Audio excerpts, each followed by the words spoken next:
স্বাগতম এই ক্লাসে আমার প্রিয় শিক্ষার্থীরা। আজ আমরা এই ক্লাসে পঞ্চম শ্রেণীর তৃতীয় অধ্যায়ের চার প্রক্রিয়া সম্পর্কিত সমস্যা সরল করব ইনশাআল্লাহ।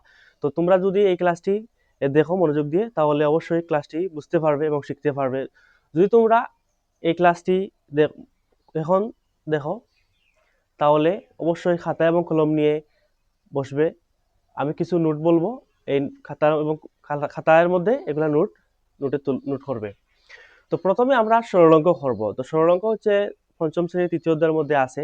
তো তোমরা তোমাদের পঞ্চম শ্রেণীর তৃতীয় অধ্যায়ের বইয়ের পৃষ্ঠার হচ্ছে 12 পৃষ্ঠার তোমরা দেখতে পাচ্ছ, আমি এখানে লিখেছি। তারপর এখানে আমরা অধ্যায় 3ও দেখতে পাচ্ছ। তারপর চার প্রক্রিয়া সম্মুখীন সমস্যা সরল করব। অঙ্ক নম্বর হচ্ছে 1।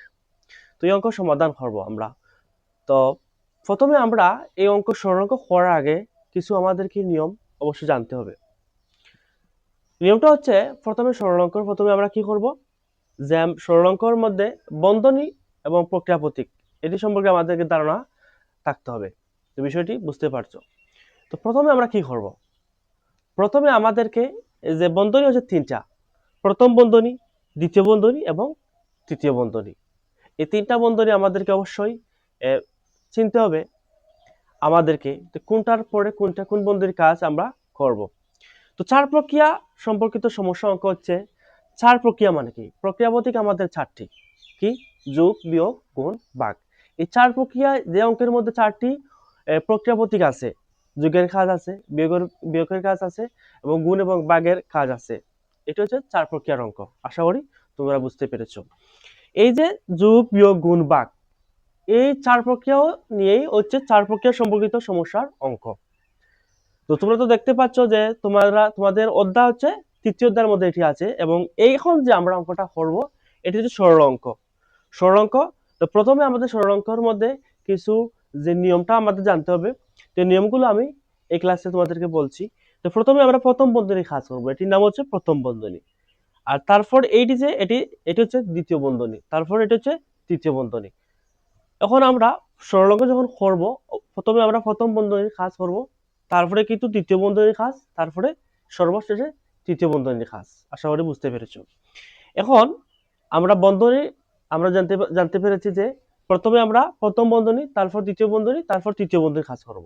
এখন আসি আমরা যে প্রক্রিয়া প্রতীকের মধ্যে। যে প্রক্রিয়া প্রতীক কি? প্রক্রিয়া প্রতীক হচ্ছে যোগ, বিয়োগ, গুণ, ভাগ। যোগ, বিয়োগ, গুণ, ভাগ, এখানে আমি লিখতে পারি কি? আমরা প্রথমে শিখি কি? আমরা অবশ্যই তো ক্লাস 1-এ যখন আমরা শিখি, তখন আমরা যোগ শিখেছি। যোগের পরে আমরা কি শিখেছি? বিয়োগ। তারপর আমরা শিখেছি কি? গুণ, তারপর ভাগ। এই নিয়মে কি, এই ধারাবাহিকতায় আমরা কি শিখেছি? আশা করি বুঝতে পেরেছো। তো প্রথমে কি শিখেছি আমরা? যোগ, তারপর বিয়োগ, তারপর গুণ, তারপর ভাগ।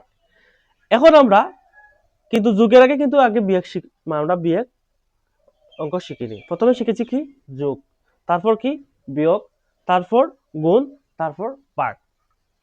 এখন আমরা যখন গুণ করব, অবশ্যই গুণের মধ্যে কি লাগে? গুণের মধ্যে লাগে যোগ, এবং ভাগের মধ্যে লাগে কি? বিয়োগ। বুঝতে পেরেছো? তো প্রথমে আমরা কি? প্রথমে যোগ, তারপর বিয়োগ, তারপর গুণ, তারপর কি? ভাগ। যখন আমরা সরল অঙ্ক করব, তখন আমরা কি করব? এটুকু নিয়মটা আমি একটু ধারাবাহিকভাবে বলছি, একটু মনোযোগী হও। আর এই নোটগুলা যদি তুমি খাতার মধ্যে তোমার লিখো, ইনশাআল্লাহ কোনোদিন ভুলবে না, এটা আমার বিশ্বাস। ইনশাআল্লাহ ভুলবে না। তুমি নোট একটু মনোযোগী হও এবং আমি যা যা বললি তা নোট করে রাখো। তো সরল অঙ্ক আমরা করব। সরল অঙ্কের প্রথমে আমাদের কি জানতে হবে? যদি আমরা একটি নিয়ম জানি, অবশ্যই আমাদের অঙ্কটা খুব সহজ হবে আমাদের জন্য। তো প্রথমে অঙ্ক করার আগে আমরা নিয়ম জানি না, কোনটার পর কোনটা আমরা করব এটা ধারাবাহিক জানি না। যদি আমরা ধারাবাহিক জানি, ইনশাল্লাহ আমরা পারবো। তো দয়া করে একটু মনোযোগী হও, এবং খাতা কলম যদি না থাকে তাহলে খাতা কলম নিয়ে বসো, আমি যা যা বলি তা নোট করবে, ঠিক আছে? এখন প্রথমে আমরা কি শিখি? যোগ, তারপর কি? বিয়োগ, তারপর গুণ, তারপর ভাগ। কিন্তু যোগের আগে কিন্তু আমরা বিয়োগ শিখিনি। প্রথমে শিখেছি আমরা যোগ অঙ্ক, তারপর বিয়োগ অঙ্ক, তারপর গুণ, তারপর ভাগ। কিন্তু যোগে যোগ লাগে গুণ অঙ্কের মধ্যে এবং বিয়োগ লাগে ভাগ অঙ্কের মধ্যে। এখন আমরা কিভাবে লাগে দেখি। আমরা একটি অঙ্ক, যেমন এখানে 2 শূন্য, তারপর এক, তারপর কেন ফার্স্টেই, ঠিক আছে। শূন্যর শূন্য আর একে যোগ করলে কত হবে এক, আর ফার্স্টে 2 যোগ করলে কত হবে 7, ঠিক আছে। এখন আমরা বিয়োগের মধ্যে আসি, যেমন আমরা ফার্স্ট শূন্য, তারপরে কেন এক, তারপরে কেন আবার 2 দিই, সিম্পল একটা অঙ্ক করি দেখো। তারপরে কেন শূন্য থেকে ফার্স্ট বিয়োগ করা যাবে না, আমরা ফার্স্টে করতে হলে যদি শূন্য থেকে আনি কত হবে 10, 10 থেকে 1 যদি বিয়োগ করি কত হবে কেন 9। তারপরে কেন ফার্স্ট, কিন্তু আসলে ফার্স্ট নয়, আমরা আগে যে এক নিছি, তারপরে কেন 4 হয়েছে, 4 থেকে 2 বিয়োগ করলে কত 2। তাহলে আমরা প্রথমে কি শিখেছি যোগ, তারপর বিয়োগ। এখন আমরা গুণের মধ্যে আসি। তো প্রথমে আমরা শূন্য, তারপরে কেন ফার্স্ট কেন দেই কত, এখানে আমরা 9 দেই, ঠিক আছে। আচ্ছা ঠিক আছে, ফার্স্ট শূন্য শূন্য, ফার্স্ট দুগুণা 10, ফার্স্ট দিয়ে অঙ্ক করা শেষ, এই জন্য শূন্য, 9 শূন্য শূন্য, 9 দুগুণা কত 18, ঠিক আছে। আবার দেখি ফার্স্টে অঙ্ক করা শেষ, 9 শূন্য শূন্য, 9 দুগুণা 18। এখন যোগ করি আমরা শূন্য, এই দেখো আগেও তো বলেছি যে আমরা গুণের মধ্যে কি লাগে যোগ লাগে। তারপরে কেন শূন্য শূন্য, শূন্য শূন্য যোগ করলে শূন্য, তারপর একে আর 8 কত 9, তারপর 1। এখন তো বুঝতে পেরেছো যে আমরা প্রথমে যোগ শিখি, তারপর বিয়োগ, তারপর কি গুণ, কেন আমরা গুণ অঙ্ক করছি, তো গুণের মধ্যে কি লাগে যোগ লাগে। এখন আমরা কি করব ভাগ করব। ভাগটা কি, যেমন আমরা ফার্স্ট দিয়ে আমরা কি করি, যেমন এখানে আমরা কি করব বিয়োগ করব, ঠিক আছে। আচ্ছা এই একটা ছোট একটা বিয়োগ করি। বিয়োগটা দেখো কেন, প্রথমে আমরা কি করব, বিয়োগটা অঙ্কটা এইভাবে দিই, একটু বুঝতে পারবে, একটু পরিবর্তন করে দিই আমি, যাতে তোমাদেরকে কি বুঝতে একটু সুবিধা হয়। আচ্ছা ফার্স্ট, ঠিক আছে, ফার্স্ট দিচ্ছি। এখন দেখো আমরা ফার্স্ট দিয়ে 125কে আমরা ভাগ করব। তো প্রথমে আমরা কি করব, প্রথমে আমরা এক ফার্স্ট দিয়ে এও যে এক ভাগ করা যাবে না, যদি আমরা 2 পাশে নেই তাহলে কত হবে 12, এই 12কে 12 মধ্যে ফার্স্ট যাবে কয়বার 2 বার, ফার্স্ট থেকে ফার্স্ট দুগুণা 10, 2 বার, 3 বার গেলে 12 থেকে 3 5 15 হবে। এই 12কে আমরা ভাগ করতে পারবো না, আশা করি বুঝতে পেরেছো তোমরা। এখন আমরা কি করব, এখানেও 2 দিব, 2 বার গেলে 5 দুগুণা 10, আর যদি আমরা এখানে 3 দেই তাহলে 3 5 কত হবে 15, এখানে 15 যদি বসাই তাহলে আমরা বিয়োগ করতে পারবো না। তো আমরা এখানে 2 বার দিয়েছি। এখন আমরা কি করব, এই দেখো আমি আগে বলেছি যে গুণের মধ্যে কি লাগে, গুণকের মধ্যে যোগ লাগে, এবং বিয়োগের মধ্যে কি লাগে, ভাগ অঙ্কের মধ্যে কি লাগে বিয়োগ লাগে। আমি প্র্যাকটিক্যালে তোমাদেরকে বুঝাচ্ছি যে কিভাবে কোন অঙ্কের মধ্যে কোন অঙ্কের পরে আমরা কোন অঙ্ক, ক্লাস 1 থেকে যখন আমরা অঙ্ক শিখি কোন অঙ্কের পরে আমরা কোন অঙ্ক শিখবো। এই যে সরল অঙ্ক যদি আমরা ধারাবাহিকটা যদি না জানি তাহলে অঙ্ক করতে পারবো না। আশা করি বিষয় তোমরা বুঝতে পেরেছো। আমরা ধারাবাহিক একটা অঙ্ক করার আগে সবসময় কি করবো, আমরা ধারাবাহিকতা বজায় রাখবো। ধারাবাহিকতা যদি আমরা বজায় রেখে যদি অঙ্কটা শিখি তাহলে আমরা অনেকদিন মনে থাকবো, আমরা ভুলবো না, ঠিক আছে। এখন আমরা কয়বার 2 বার। এখন আমরা আগেও বলেছি ভাগ অঙ্কের মধ্যে আমাদের কি লাগে, ভাগ অঙ্কের মধ্যে বিয়োগ লাগে, আর গুণ অঙ্কের মধ্যে কি লাগে আমাদেরকে যোগ লাগে, ঠিক আছে।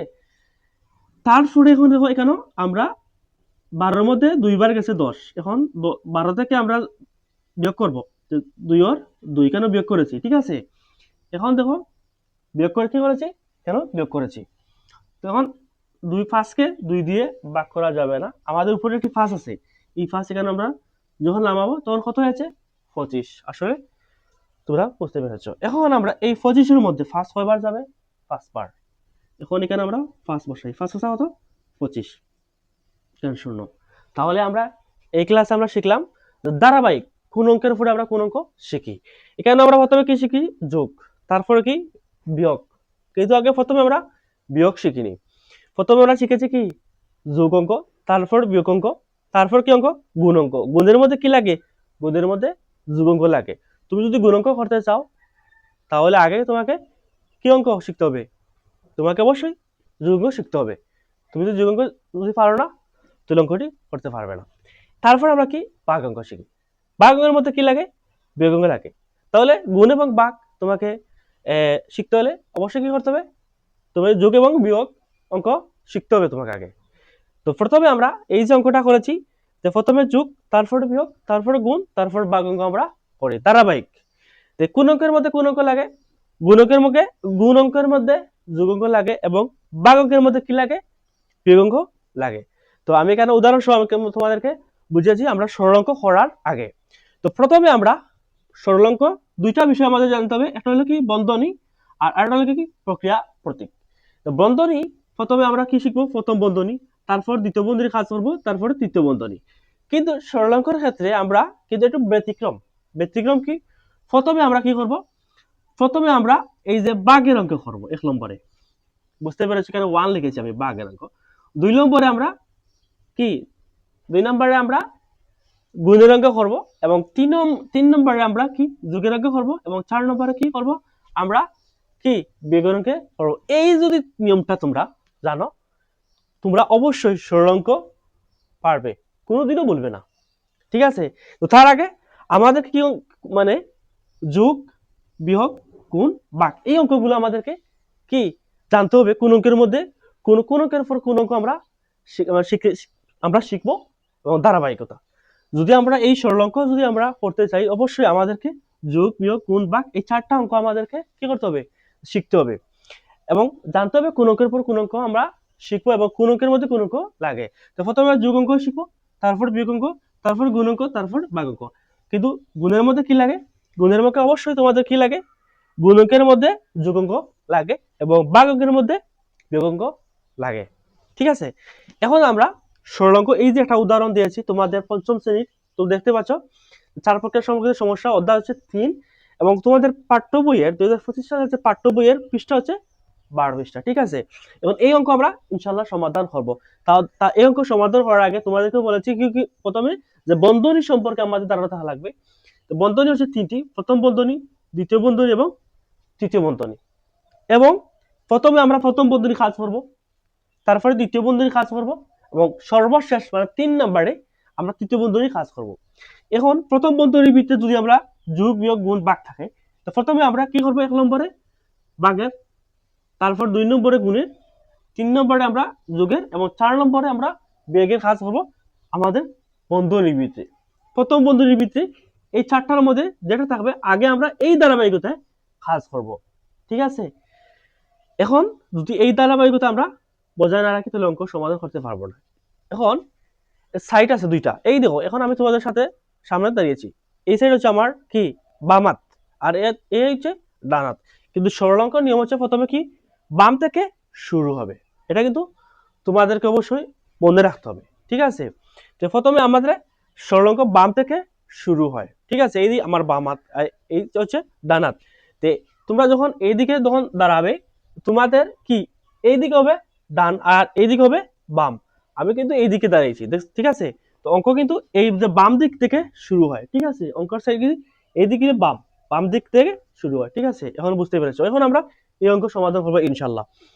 তো প্রথমে আমরা কি করব, এই যে অঙ্কটা আমরা দিয়েছে, প্রথমে আমরা আগেও বলেছি এই যে অঙ্কের যে একটা ডাকটা প্রশ্ন দিয়েছে, এই প্রশ্নের মধ্যে আমরা কি করব, প্রথম কেন লিখেছি আমরা, প্রথমে আমরা যে প্রথম বন্ধনীর কাজটা করবো, আর বাকি যা আছে সবকিছু ঠিকঠাক থাকবে, ঠিক আছে।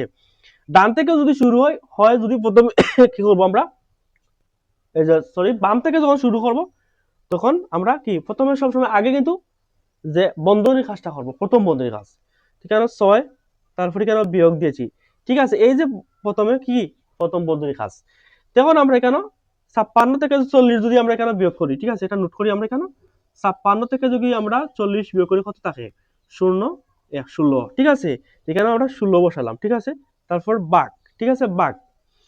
এরপরে আমরা এই আরেকটা বন্ধনী পেয়েছি, ঠিক আছে, 4 দুগুণা কত 8, তারপর যোগ কত 5। এখন দেখো তোমরা প্রথমে কি করেছে, আবার বালাটিকে একটু মনোযোগ দিয়ে একটু খেয়াল করো, কেন 6, তারপরে কেন যোগ, প্রথম বন্ধনীর কাজ, প্রথমে ফার্স্ট এখানে লিখেছি প্রথম বন্ধনীর কাজ, 56 থেকে 40 বিয়োগ করলে কত 16 কেন বসেছি, তারপরে কেন ভাগ দিয়েছি, তারপরে প্রথম বন্ধনীর কাজ, আবার এখানে বন্ধনীর কাজ 4 দুগুণা 8, এখানে 8 বসেছি, যোগের যোগ 5 আর 5 শেষ। এখন এই লাইন থেকে আমরা কি করব, প্রথমে আমরা করব কেন 6 বিয়োগ, এখানে দেখো প্রথমে কি করব বিয়োগ যোগ, আগে বলেছি সব সময় 4 প্রকার অঙ্কের মধ্যে কি করব আমরা, যে ভাগ, তারপরে গুণ, তারপর যোগ, তারপরে বিয়োগ। এখানে কেন ধারাবাহিকতা, আমরা প্রথমে ফার্স্ট করব ভাগের কাজ। তো ভাগের কাজ কি? এই যে 16 এবং 8, ঠিক আছে, 16কে যদি 8 দিয়ে ভাগ করি তাহলে কত? 2 থাকে, ঠিক আছে, এই যে 2, বুঝতে পারছো, ঠিক আছে, এতটুকু করছি যোগ। তারপরে কেন আমরা বিয়োগ যোগ, তারপর 5। আমি আবার বলি, 6 বসালাম, তারপর যোগ, এই যে 12 ভাগ 8, আমরা ভাগের কাজ করা লাগবে, ঠিক আছে। কেন? আমরা এই যে যোগ বিয়োগ গুণ ভাগের মধ্যে কি হবে? সরলঙ্কের মধ্যে আগে ভাগের কাজটা করতে হবে, ভাগের কাজ করেছি। কেন? 16কে 8 দিয়ে ভাগ করলে 2, তারপর যোগ, তারপর 5। এখন আমরা, কেন দেখো, এখন আমরা কি করব? এখন আমরা আবার এই ধারাবাহিকতায়, এই সিরিয়ালে প্রথমে আমরা কি করব? ভাগ, গুণ, যোগ, বিয়োগ, তারপরে কেন কি? কেন বিয়োগ আছে এবং যোগ আছে। এই বিয়োগ এবং যোগের মধ্যে আগে কি করব? যোগের কাজটাকে করব। যে যোগের কাজ এখানেও আছে 5, আর এখানেও আছে কিছু 6, এখানে 6 এর সমানের কাছে যোগ আছে, ঠিক আছে, যোগটা ওয়া অবস্থায় আছে, ঠিক আছে। তারপরে 6 আর 5 যোগ করলে কত হইব? 11। তারপর কেন বিয়োগ, তারপর 2, ঠিক আছে। এখন আমরা কি করব? এখন আমাদের বিয়োগের কাজটা করব। আমরা কিন্তু বাম থেকে অঙ্ক করে এসেছি এদিকে, ঠিক আছে। তারপর 11 থেকে 2 বিয়োগ করলে কত? 9, ঠিক আছে, অঙ্ক আমাদের শেষ। তো এই অঙ্কটা হচ্ছে পঞ্চম শ্রেণী তোমাদের যে অধ্যায় 3-এর 4 প্রকার সম্মুখীন সমস্যা সরল অঙ্ক, পাঠ্য বইয়ের পৃষ্ঠা হচ্ছে 12। তোমরা দেখতে পাচ্ছ বোর্ডে আমি লিখেছি, এই অঙ্ক সমাধান করেছি। প্রথমে আমরা প্রথম বন্ধনীর কাজ করেছি। কেন? 56 থেকে 40 বিয়োগ করলে 16। তারপরে কেন আবার প্রথম বন্ধনীর আমরা পেয়েছি যে 2 গুণ 4, 4 দুগুণা 8, তারপর যোগ করে এসেছি। তারপর 6 বিয়োগ, কেন 16 থেকে 8 বিয়োগ করলে কত? ভাগ করলে 2, তারপর যোগ, তারপর 2। তারপর কেন যোগ এবং বিয়োগের মধ্যে আমরা এখানে যোগ আছে, তারপর কেন যোগ, যোগের কাজ আগে করা লাগবে, এই দেখো 3 নম্বর আমি লিখেছি। তারপর 6 আর 5 কত? 11, ঠিক আছে, 11 লিখেছি। তারপরে আমরা বিয়োগ 2, 11 থেকে 2 বিয়োগ করলে 9, এই হচ্ছে অঙ্ক। তো আমি আশা করি এই ক্লাসটি তোমরা যদি মনোযোগী হও অবশ্যই বুঝতে পেরেছো, যারা মনোযোগী হয়েছে এবং নোট করেছো, যারা অবশ্যই তোমরা, আমি আশা রাখি ক্লাসটি বুঝেছো। আমি চেষ্টা করেছি আমার অবস্থান থেকে সর্বোচ্চ চেষ্টা করেছি তোমাদেরকে একটু ভালো করে বোঝানোর। ইনশাল্লাহ অন্য একটি ক্লাসে আমরা এই যে তোমাদের সরল অঙ্ক পঞ্চম শ্রেণীর 4 প্রক্রিয়া সঙ্গে সমস্যার অন্য একটা অঙ্ক সমাধান করার চেষ্টা করব। তো সে পর্যন্ত ভালো থাকো এবং ক্লাসটি ভালো লাগলে শেয়ার হবে দয়া করে, যাতে অন্য শিক্ষার্থীরা সুযোগ পায়। তো অন্য একটি ক্লাসে দেখা হবে। আল্লাহ হাফিজ, আসসালামু আলাইকুম।